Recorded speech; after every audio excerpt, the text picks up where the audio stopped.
వీక్షకులందరికీ నమస్కారం.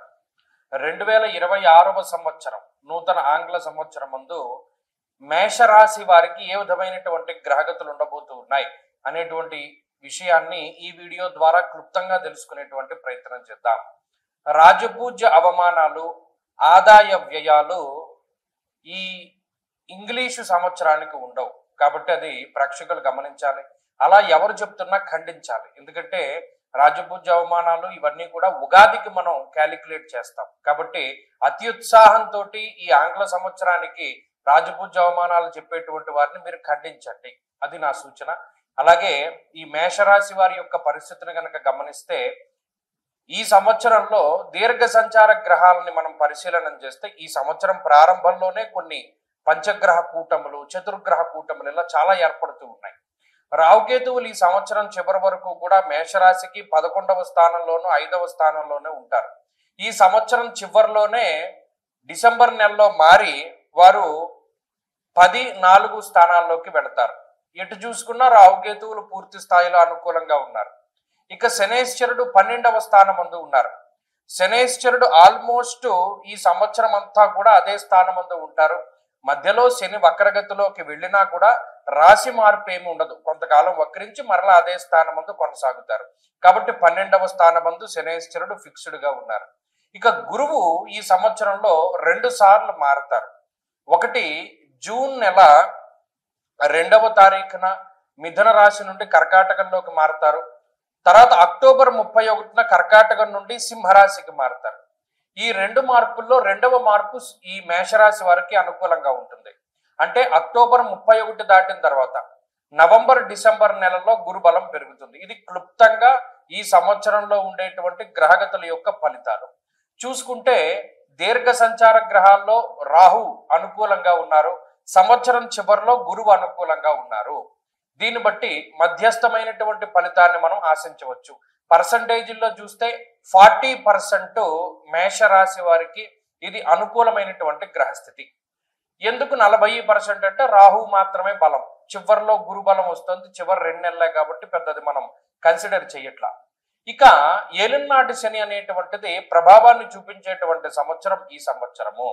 ముఖ్యంగా ఏలినాటి శని వల్ల వచ్చేటువంటి ప్రభావాన్ని గనక గమనిస్తే మనహానిర్ మనక్లేశం కృష్యర్ భోజన పల్పసహ అన్నది శాస్త్రం.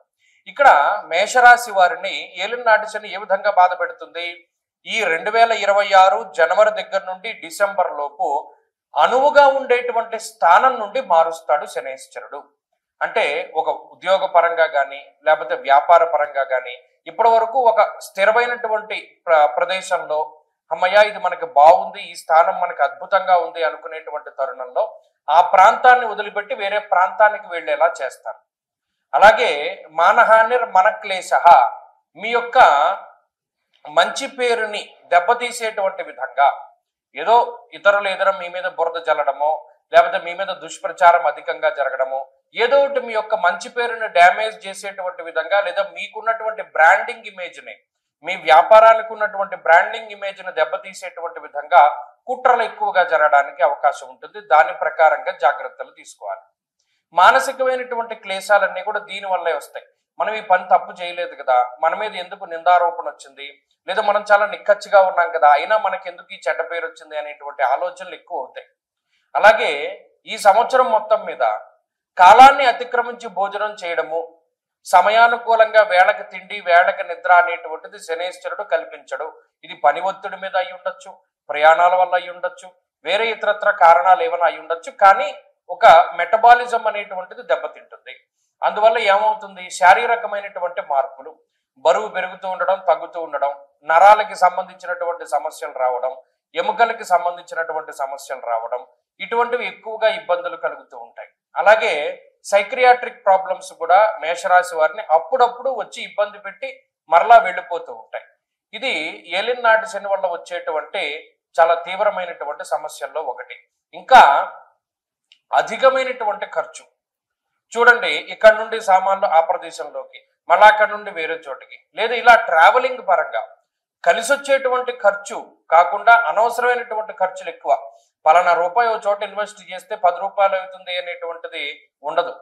ఈ 10 రూపాయల్ని మనం అనవసరంగా ఖర్చు పెడుతున్నాం అనే భావన వస్తూనే ఉంటుంది, కానీ ఖర్చు పెట్టవలసినటువంటి పరిస్థితులు ఉంటాయి. కాబట్టి ఇక్కడ ఇన్వెస్ట్మెంట్ ఏమి ఉండదు, అంతా ఖర్చే ఉంటుంది. వచ్చినటువంటి ఆదాయం వచ్చిన ఖర్చుకి సమానంగా సరిపోతూ ఉంటుంది.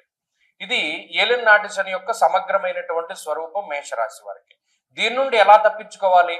ప్రధానంగా శివారాధన చేస్తూ ఉండడం, ప్రతి నెలలో ఆరుద్ర నక్షత్రం రోజున శివుడికి అభిషేకం చేసుకుంటూ ఉండడం, లేదు ప్రతి సోమవారం అభిషేకము, కుదరని వాళ్ళు నెలకోసారి ఆరుద్ర నక్షత్రము, ప్రతిరోజు పారాయణ చేసుకునేటువంటి వాళ్ళు శివాష్టోత్తర శతనామావళి స్తోత్రాన్ని పారాయణం చేస్తూ ఉండడం ఇత్యాదివి చేయడం ద్వారా ఈ తీవ్రతను తగ్గించుకోగలుగుతారు. లేదంటే ఇంకా కొంత ఓపిక ఉంది అనుకునేటువంటి వాళ్ళు శనేశ్వరునికి జపము, దానము, హోమము ఇటువంటివి చేసుకోవడం ద్వారా కూడా ఆయన యొక్క తీవ్రత తగ్గుతుంది.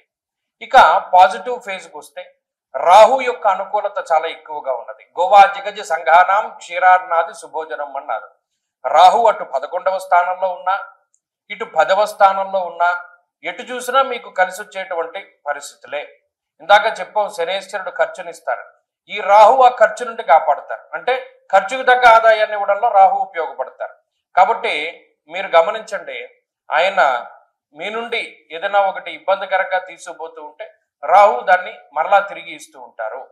ఇది ఒక సందర్భంగా మీరు చూడొచ్చు. మహాభారతంలో ద్రౌపది వస్త్రాపహరణం జరుగుతూ ఉన్నప్పుడు ఆ రాక్షసులు లాగుతూ ఉంటారు చీరని, కానీ శ్రీకృష్ణ పరమాత్ముడు ఇస్తూ ఉంటాడు. పోయేది పోతూనే ఉంటుంది, వచ్చేది వస్తూనే ఉంటుంది. మధ్యలో వాళ్ళు భయపడకుండా కొంచెం మానసికంగా ఇబ్బంది పడినా స్థిరంగా ఉండగలుగుతారు. అది మేషరాశి వారి పరిస్థితి. కేవలం చూస్తూ ఉండడమే, ఇందులో మీరు చేసేదేమీ ఉండదు. కాబట్టి ఈ గ్రహస్థితి అటు సమాజంలో కొంచెం మంచి పొజిషన్లో నిలబెట్టడానికి అవకాశాన్ని ఇస్తుంది. అలాగే విదేశీయానానికి సంబంధించిన విషయాలు బాగున్నాయి. ఈ 2026లో విదేశాల్లో చదువుకోవడము, అక్కడ స్థిర నివాసం ఉండడం అనేటువంటి విషయాలు కొంత అవకాశాలు ఎక్కువగా ఉన్నాయి. అలాగే విదేశాలకి ఇప్పటికే వెళ్ళి అక్కడ ఇబ్బంది పడుతూ ఉండేటువంటి వాళ్ళు, వారికి కూడా కొంత ఈ ఇబ్బందిని తగ్గి ఈ రాహు కొంత అనుకూలతనిస్తారు. అలాగే ఉద్యోగపరమైనటువంటి అవకాశాలను ఇస్తాడు రాహు. ఉద్యోగంలో ఎదగడానికి, ఏదైనా మంచి స్థాయిని పొందడానికి ఎక్కువ అవకాశం ఉంటుంది. అలాగే ఈ గురు యొక్క బలం చివరి 2 నెలల్లోనే ఉంటుంది. అప్పటి వరకు తృతీయ చతుర్థ స్థానాల్లో గురుడు సంచారం చేస్తారు కాబట్టి గురుబలం ఉండదు. గురుబలం లేకపోవడం వల్ల అదృష్టం ఉండదు. ప్రతిదీ హార్డ్ వర్క్ మీదే ముందుకు వెళ్ళవలసినటువంటి పరిస్థితులు ఉంటాయి. కాబట్టి సమగ్రంగా పరిస్థితులను చూస్తే అంత ఇబ్బందికర పరిస్థితులు లేవు, అంత బాగున్నటువంటి పరిస్థితులు లేవు. అందుకనే 40% శుభ ఫలితాలు అని మనం ముందుగా చెప్పడం జరిగింది. ఈ 40% పెంచుకోవడానికి మేషరాశి వారు కొంత కష్టపడవలసిన పరిస్థితులు ఉన్నాయి. ఇందాక చెప్పినట్టు శనేశ్వరునికి సంబంధించి, అలాగే గురువారాలు చేస్తూ ఉండడం కానీ, దక్షిణామూర్తి స్తోత్రాన్ని ప్రతినిత్యం పారాయణ చేయడం కానీ, ఇటువంటివి చేస్తూ ఉన్నా కూడా ఈ బలాన్ని మనం పెంపొందించుకోవచ్చు. స్వస్తి.